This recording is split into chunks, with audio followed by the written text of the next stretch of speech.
Au pied des montagnes rouges vivait Naïka, fille du grand chef Kalo.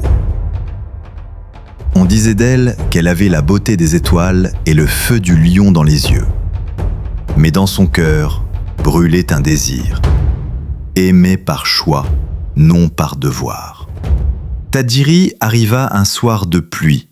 Venu d'un clan détruit, il ne parlait que peu, mais ses yeux disaient 1000 choses. Lorsqu'il sauva Naïka d'un buffle blessé lors d'une chasse, elle comprit qu'il était plus qu'un guerrier. Il était une promesse. Ils se voyaient en cachette. Ils partageaient le lait sous la lune, dansaient sans tambour et faisaient des vœux au vent. Mais leur bonheur était un fruit interdit.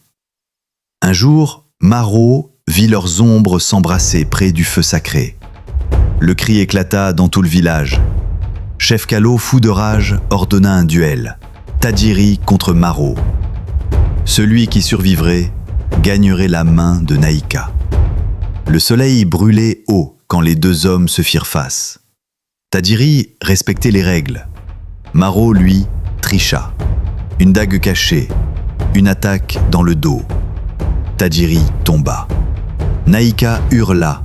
Elle courut, brisa les gardes, arracha la lance d'un ancien et la lança sur Maro avant qu'il n'achève Tadjiri.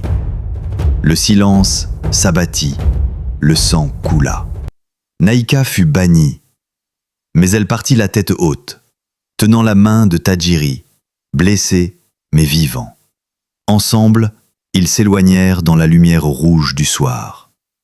Et les anciens racontent encore cette histoire, celle d'une fille qui choisit l'amour plutôt que la peur, et d'un guerrier qui conquit non par la lance, mais par le cœur.